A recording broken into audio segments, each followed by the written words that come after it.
Hi! Hello! అందరికీ నమస్కారం అండి. ఎప్పుడైనా మనం దేవుడి మూల కొట్టిన కొబ్బరికాయలయి ఉండిపోయినప్పుడు, ఈ విధంగా ఒకసారి కొబ్బరి అట్లయితే ట్రై చేయండి. చాలా బావుంటాయండి. చాలా సింపుల్ కూడా. ఒక అర కేజీ బియ్యం అయితే నానబెట్టానండి. ఇవి రేషన్ బియ్యమే.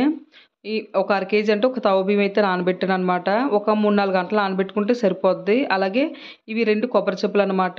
మొదరకాయలండి, పెద్ద కాయలే. 2 కొబ్బరి చిప్పలు అంటే పూర్తిగా ఒక కొబ్బరికాయ అనమాట. మొదరకాయలైతే తీసుకొని ఇలా ముక్కలు కట్ చేసుకోవాలి.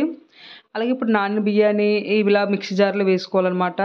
అలాగే కొబ్బరికాయ ముక్కలు కూడా వేసి కొంచెం కొంచెం నీళ్ళు పోసుకొని మెత్తగా పేస్ట్‌లయితే తయారు చేసుకోవాలి. మరి లూజ్‌గా కాకుండా కొంచెం కొంచెం నీళ్ళు పోసుకొని కొంచెం గట్టిగా ఉండేలాగే మీరు పేస్ట్ అయితే తయారు చేసుకోండి. ఎందుకంటే తర్వాత మనం బెల్లం వేస్తాం కాబట్టి మరి అంత లూజ్ అయితే అయిపోద్ది. కాబట్టి కొంచెం కొంచెం నీళ్ళు పోసుకొని మెత్తగా పేస్ట్‌లయితే తయారు చేసుకోవాలి.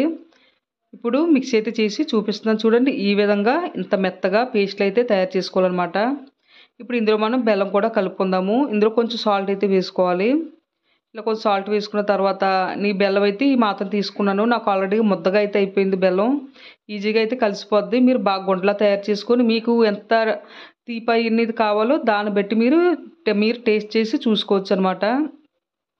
ఇలా బెల్లం మీకు తగినంత బెల్లాన్ని కూడా ఈ పిండిలో బాగా కలిపేసుకోండి.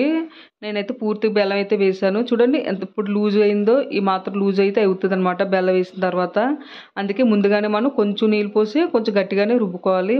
మూత పెట్టి ఒక అరగంట గాని, గంట గాని టైం ఉంటే పక్కన పెట్టుకోండి. లేదంటే వెంటనే మీరు దోసల కింద వేసేసుకోవచ్చు.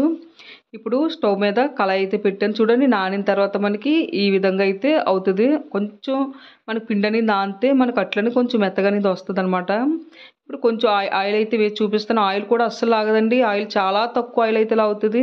నేను కొంచెం ఆయిల్ ఎక్స్ట్రా వేసి మీకు చూపిస్తున్నాను. ఆయిల్ ఏమాత్రం లాగుతుందని కూడా మీకు చూపిస్తున్నాను. ఈ విధంగా మీడియం ఫ్లేమ్‌లో పెట్టుకొని ఇలా దోసలైతే వేసుకోండి.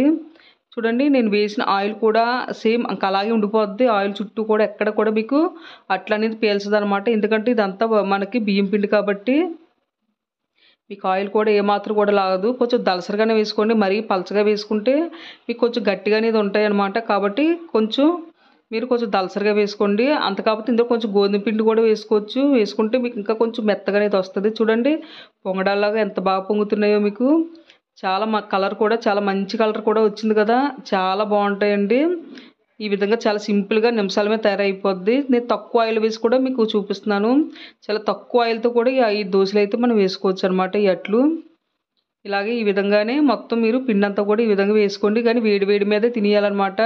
మరి బాగా కొంచెం చల్లారాయంటే కొంచెం గట్టిగా అనేది ఉంటాయి. మరి అలా గట్టిగా ఉండకూడదనుకుంటే మీరు కొంచెం గోధుమ పిండి వేసుకున్నారంటే మీకు చల్లారినా సరే కొంచెం మెత్తగా ఉంటాయి. మరి మీకు నచ్చితే లైక్ చేసి, షేర్ చేసి, సబ్స్క్రైబ్ చేసుకోండి.